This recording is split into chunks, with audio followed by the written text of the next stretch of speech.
Aloha and welcome to Spirit Chat Radio. Today I'm going to be talking about mediumship abilities versus seeing spirits and what's the difference. And the reason I'm going to be talking about this is because I have been getting emails and I've been getting questions in the group about, developing their mediumship abilities. And I did post some short answers to those people and I've emailed some stuff. But I realize as the conversations keep going, people are still not quite understanding what the difference is. And so I thought that this was going to be a very helpful podcast. So here's some of the questions I've been getting a lot lately concerning mediumship or seeing spirits or spirit communication or whatever. Is it possible to develop a mediumship ability with training? Do you have to be born a medium? And if I see spirits, does this mean I'm a medium? So I'm going to give you kind of a short answer, quick answer, like in the description on these. I just want to touch base on them. And then I'm going to get into more detailed stuff about each one and like kind of what the differences are as far as this stuff goes. So everyone is born with psychic senses, as you know, but not everyone is born with mediumship abilities. So all psychics are not born mediums. All mediums are born psychic. Okay? So it's kind of a little bit confusing, but interesting nonetheless. Now, since everyone is born with psychic senses, those people, everyone can learn how to talk with spirits and learn how to develop a spirit communication skill with some spirits in the spiritual plane.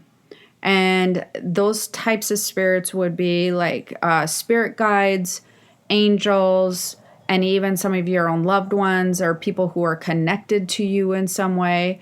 That really is kind of a built-in ability that, yes, you're born with. And this ability is given to you along with all your other spiritual senses for the sake of guidance. This is a really important ability. It's an important ability, I feel, to develop and really learn how to develop your spirit communication skills as far as your spirit guides and angels and all that stuff goes. That's why I wrote the book, Keys to the Spirit World. I felt like people needed to have a better system or technique for developing these things. And I do know that there are a lot of, mediumship classes out there, which I'm going to be working on as well. Because my Keys to the Spirit World book has been so successful, I'm going to continue that into a class after I get my Empath U done, my Empath University. So I think that developing these are extremely important. Now, I have noticed something that I find a little interesting. There are a lot of mediumship classes out there that I feel like confuse people a little bit, but they're still helpful nonetheless because they imply, I guess, in a sense that you can develop your mediumship abilities by, taking these classes and doing whatever. Now, what they should really say is develop your spirit communication skills is what it should say. But I think that even some mediums, which I find interesting, they relate the two together too much, and they're not really having a very good boundaries or very good information on what the difference between just regular spirit communication and mediumship abilities are, and who has them, and that sort of thing. So I do think that mediumship classes, even if they say, develop your mediumship abilities, whatever, and it's something you're not born with, I do feel like they can be super helpful. I really do. I think that a lot of those classes, again, they teach spirit communication development. They teach you how to have a relationship with your spirit guides, teach you how to have a relationship with your angels, and some of the people who are connected to you, your loved ones, which these are all things that you are built with and capable of training yourself and learning how to work with and communicate with. Now, one of the big differences on seeing spirits and spirit communication versus being a medium or mediumship is when you were a medium, you have the ability to talk to or feel spirits who have incarnated on earth at some point in time who are not attached to you. In other words, they are spirits, ghost spirits being loved ones who have passed over, or just people who have passed over and they're in the spiritual realm. Ghosts being people who were on earth at some point in time as well, and they haven't passed to the spirit realm yet. They're sort of stuck a little bit. And or loved ones who have crossed over in the spirit realm who you've never met before. So no, when I'm talking about mediumship, is the ability to feel or talk with spirits who have incarnated on earth at some point in time who are not attached to you. What I mean is you've never met them before. You haven't had contact with them before. You don't really know anything about them. Like, they're basically strangers to you, spiritual strangers, I guess I would say would be a good word. And this ability is something that you are born with. This is not something that, and what I mean by something you're born with, I mean that not everybody's born with it. It's a gift that not all people have. It's not in your psychic, spiritual senses toolbox. That's not one of the tools in there. Some people have the ability, some people do not have the ability. And this ability for the people who have it is gifted to those people for the sake of translating messages. And the difference between, and I might be repetitive when I get through this, but the difference between mediumship versus seeing spirits is mediumship is primarily and normally for the benefit of other people or for the spirits themselves. So it's translating the messages, again, is for usually benefit of other people. Developing your spirit communication skills with your spirit guide and angels and your loved ones is usually for the sake of guidance. It's not for other people. You're not really talking to your spirit guide for other people unless you're doing psychic readings. And then that, again, it's not the same thing. Mediumship is different. So we're going to get into this even a little bit deeper. So like I said, both skills you're born with, your psychic senses and all that you're born with, your mediumship senses you're born with, but everybody's born with your spiritual senses, your psychic senses. Not everyone's born with mediumship abilities. Mediumship abilities usually span through generational lines. Almost always they are passed through their spiritual DNA, their physical DNA, I don't know or care what you want to call it. Almost always, I've never really met a medium. Truthfully, I've never met a medium, now that I think about this, that has not had that ability passed along through the generational tree, down through generations.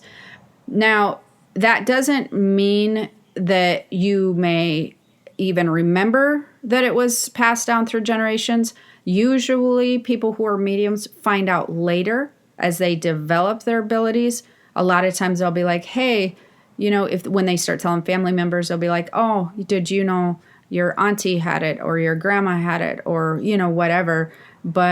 Or they would see things or they would talk to spirits and things like that. So they may skip one or two generations, but there's definitely almost always a generational link there.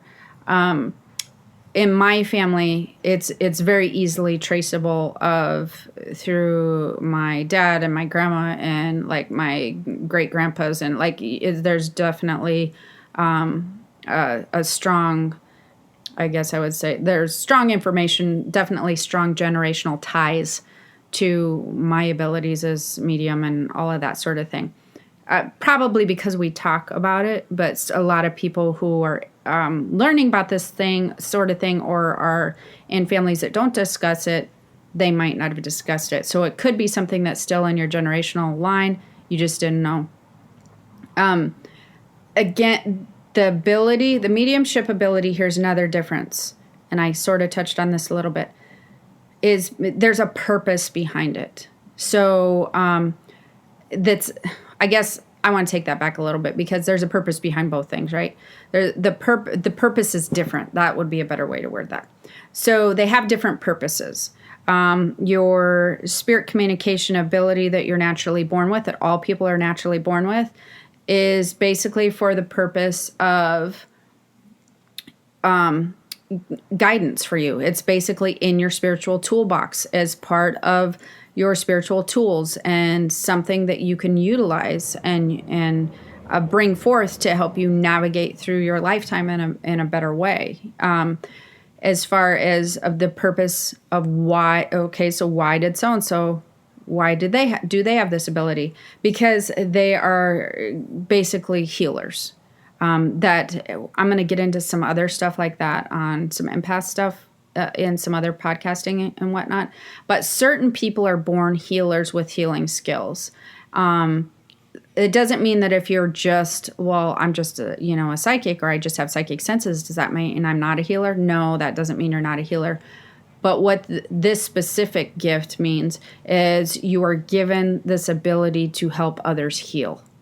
You are given this ability to help them heal through information and translation of stuff, of information.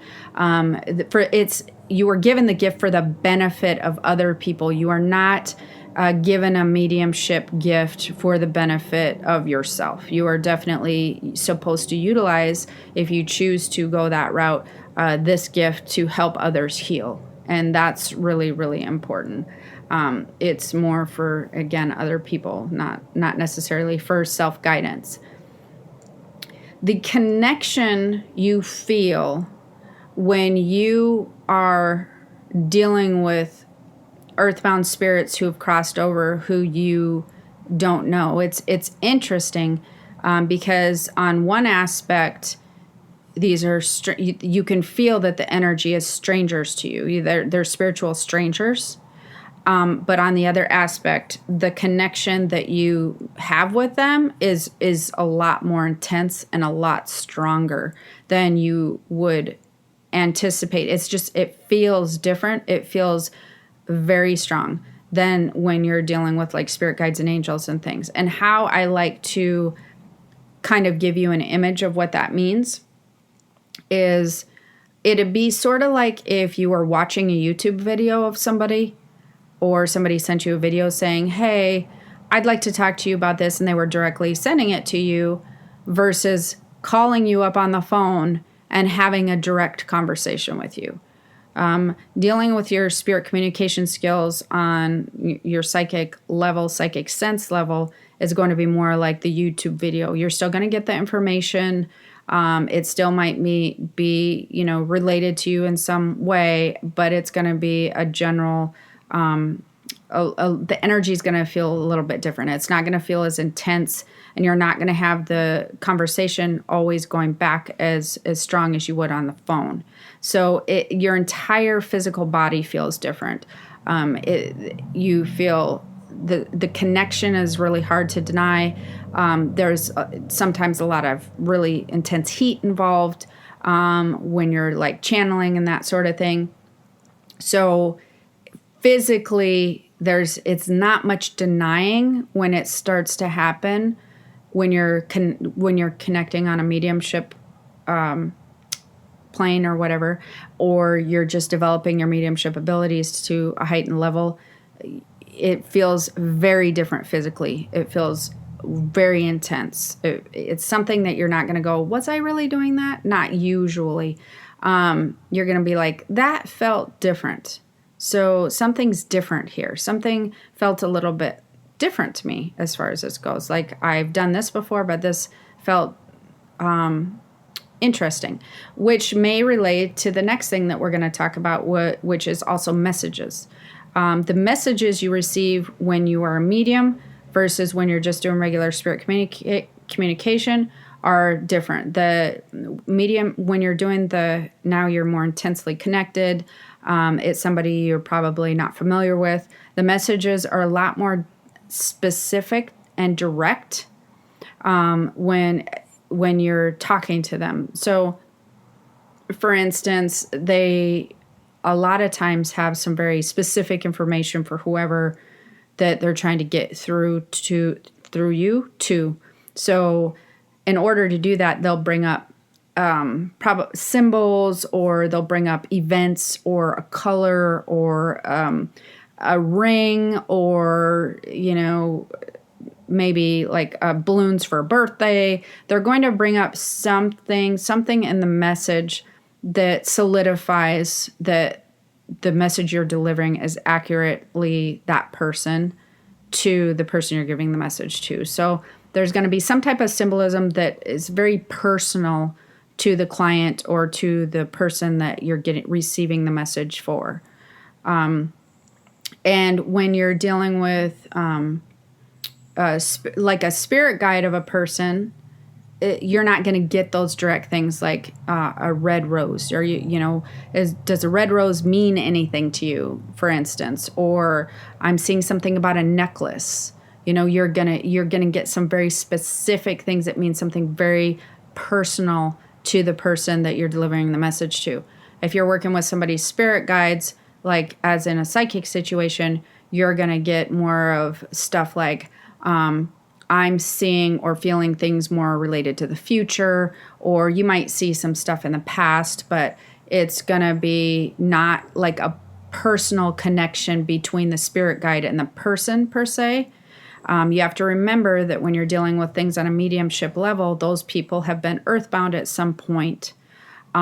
They usually have a connection that the person you're given the reading or the translated message to, there's usually they're going to give you some symbol to solidify the connection in that person's mind that would be more physical, a physical symbol, I guess I would say. So even if they're saying a red rose, a lot of times that indicates, oh my gosh, that was their favorite flower, or they had a red rose all sitting on their nightstand, like a trinket or something. So do you see what I mean? The messages you're going to get are going to be translated in a much more physical based evidence manner, relationship, whatever, however you want to say that. They're going to be very personal. So that's another way that a medium is going to be, having mediumship abilities is going to be different. Again, there are people you don't know. They tend to go through generational lines. This message is coming through for the benefit of somebody else entirely, nothing to really do with you at all. And the message is going to be translated very personally based, because you can still do readings and deliver spirit guide messages from one guide, or to, Joe's guide or Krista's guide or whatever, to Joe or Krista. But they're going to be more like, you're feeling, you want to try to avoid this, or this is coming in the future, or, I don't know. It's just a little bit different. The other thing that comes with the messages is a lot of times when you're dealing, I call it, your spiritual telephone. When you're dealing with a spiritual telephone, you're going to notice as a medium that a lot of the messages will come through with a lot more emotion.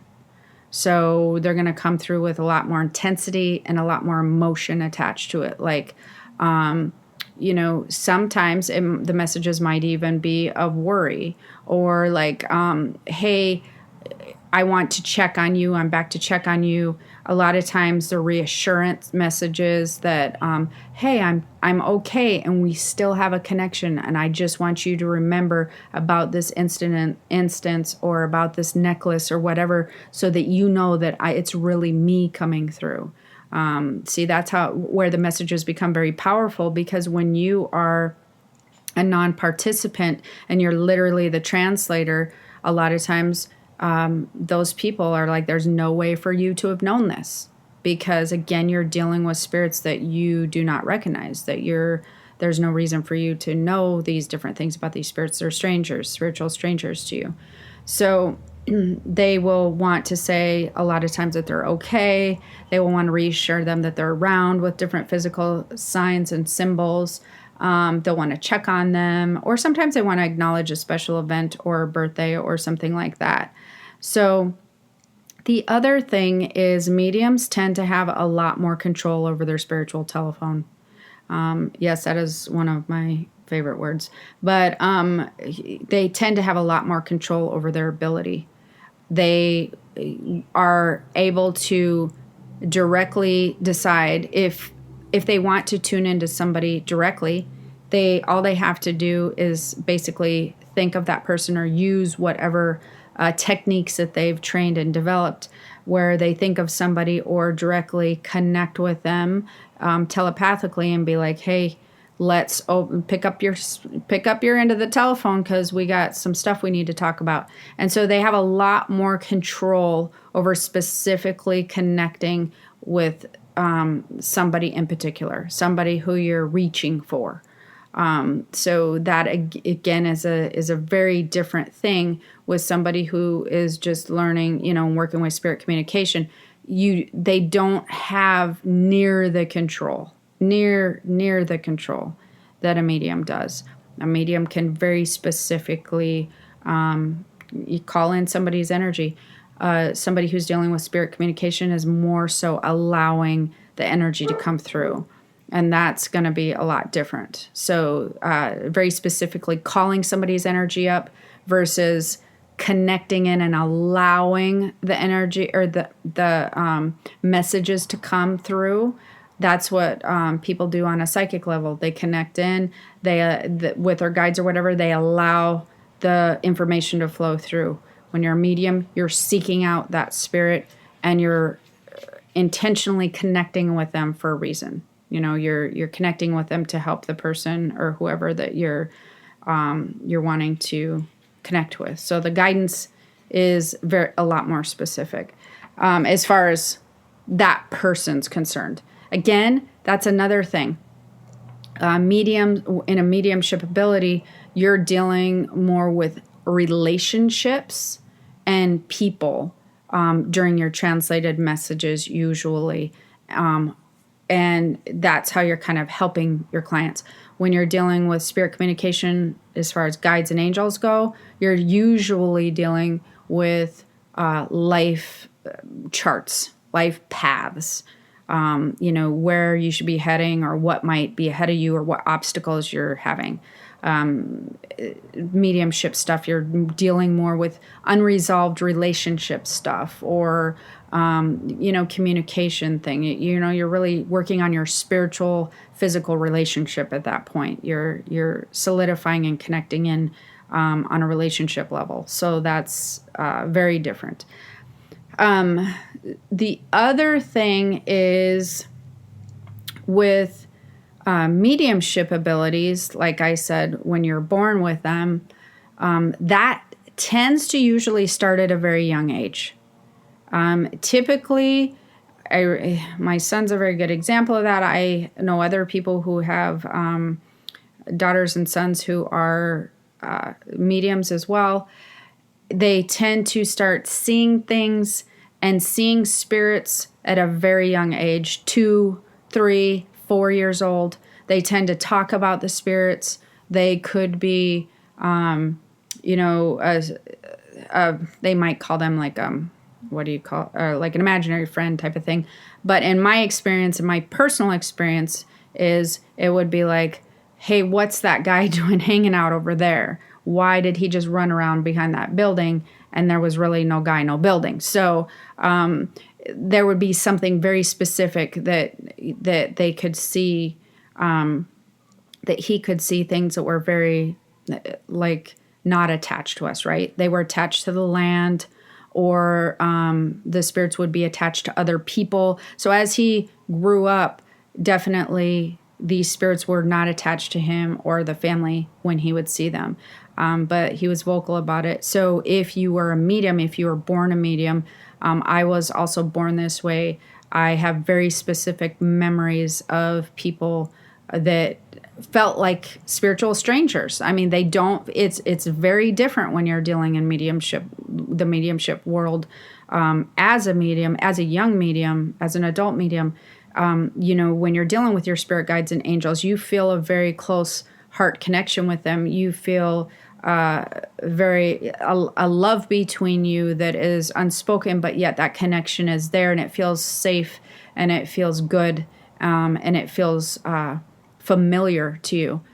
When you're developing mediumship abilities or have that ability, you're not only dealing with your guides with all of those things, but then you have the ability to tune in, to feel and see other spirits that you can tell they're all very strong. They're very, very strong as well, but they feel like spiritual strangers. There's no connection there, but yet their energy is very intense. Another thing is people who are dealing with spirit connection or spirit communication, seeing spirits versus the mediumship. They literally see and hear them differently usually. Usually there will be an overall sense or feeling or knowing when you're developing regular spirit communication with your psychic senses you're born with, your spiritual senses. When you get into mediumship, and if you are born with that talent or that gift, you are dealing with some other different ways that you're receiving information, clairvoyancy, clairtangency, or clairaudience, whatever. But they're a lot clearer. They're much clearer than on accident many times than other people who do not have that ability. You hear things very clear.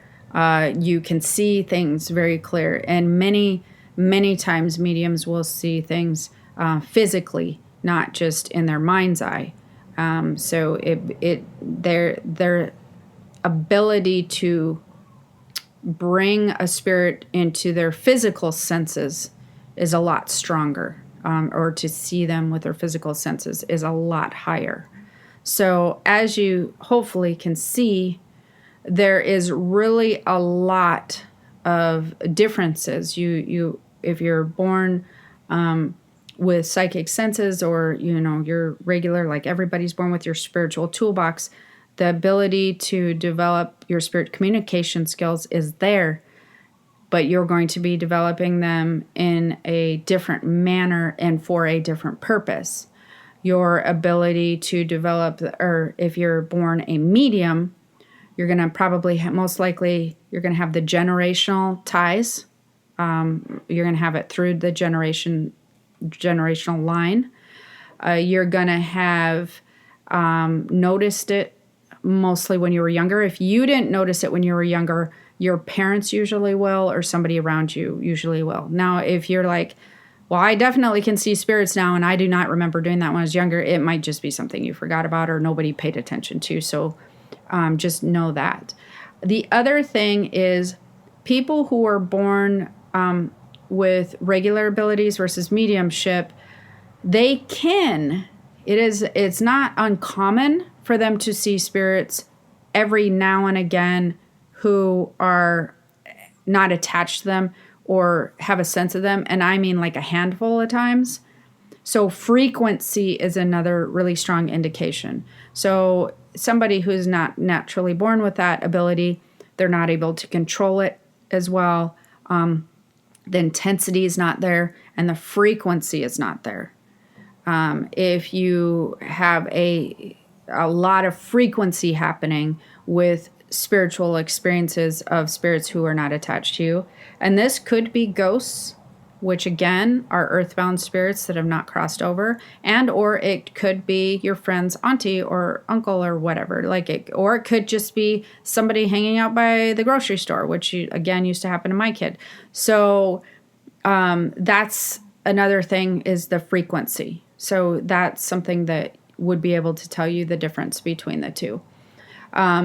The messages are not for you, they're for others. Again, that's the other indication that feels very different. The physical symptoms are entirely different. They are way more intense. They're more emotional. Guides you have a much closer connection with.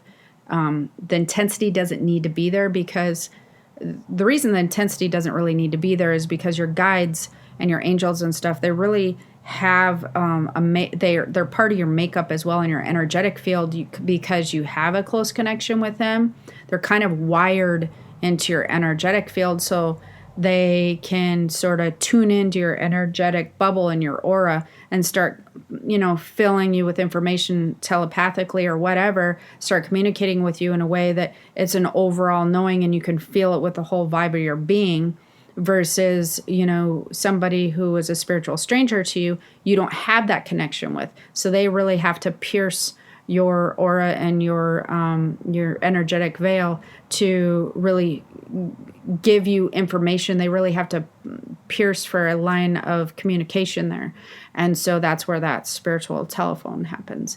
And most people who are mediums, there's a pretty deep knowing, or they definitely have some indication, usually, that they that they know that they're kind of have mediumship abilities.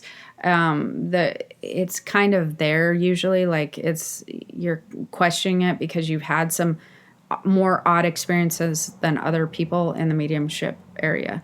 So before I end this podcast, I know that people are going to ask me, okay, well, if I feel like I'm a medium, or I want to try to develop it more, what do I do? So the first things first, you definitely want to develop your psychic senses first. That's hands down number one to all the things that I talk about anyways.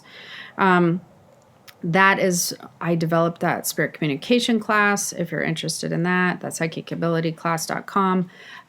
Or you can do it on your own, or you can do it in your own class, whatever. But you want to work on developing your psychic senses first.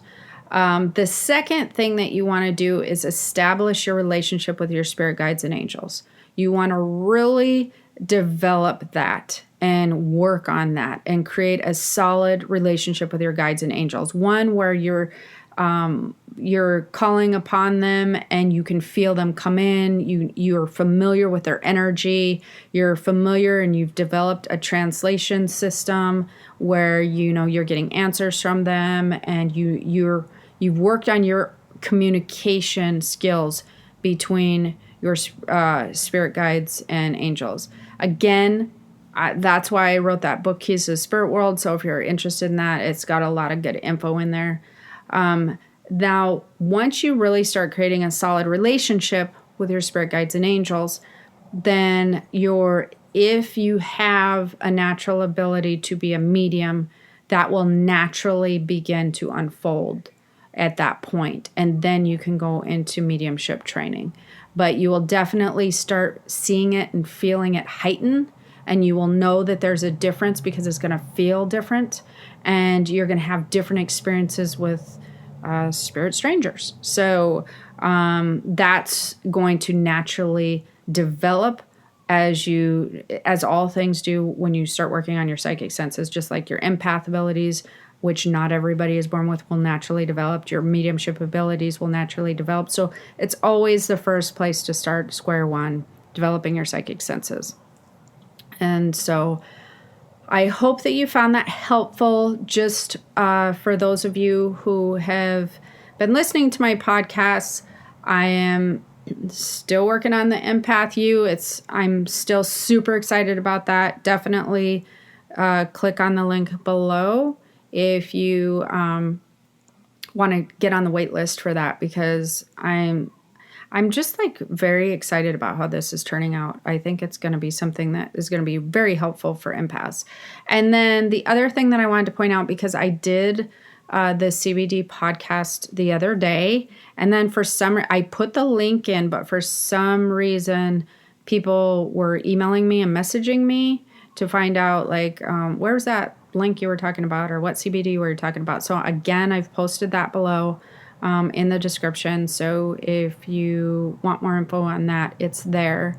And as always, if you haven't connected with me in my spirit community, that's a good place to connect with me. We have a really great spiritual support over there. You can go to keystothespiritworld.com and get on the spirit community part. Scroll partway down the page, or it's up on the right-hand corner, I believe.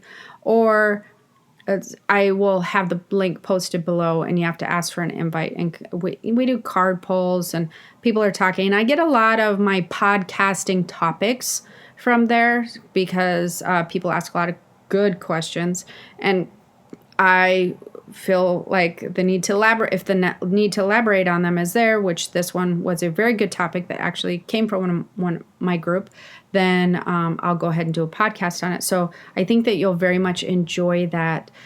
And anyways, as always, if you like my podcast, don't forget to subscribe, because this is where I keep it's kind of like my I guess my voice blog. Is that even a thing? I really am trying to keep you guys updated through the podcasts, and that podcast goes on iTunes and YouTube. So if you're wanting updates and you haven't got on my email list, which is where you really should be, and you're not in my group, which you should also be, you definitely want to subscribe. So because I've got a lot of material coming out, and I have a lot on my agenda to be coming out soon. And hit the notification bell if you are on YouTube. So as always, I love to hear your feedback. So if you enjoyed this, comment below. If you found it helpful, love to hear from you. Or if you have any questions, because I've been trying to answer questions on my social media and on my YouTube channel for like the first 24 hours, if you have questions on the podcast. So I'd love to hear from you. I'd love to hear feedback, even if it's just like a, hey, I enjoyed that, or like you weren't clear. I don't know, whatever. All right. So have the most amazing day. Aloha.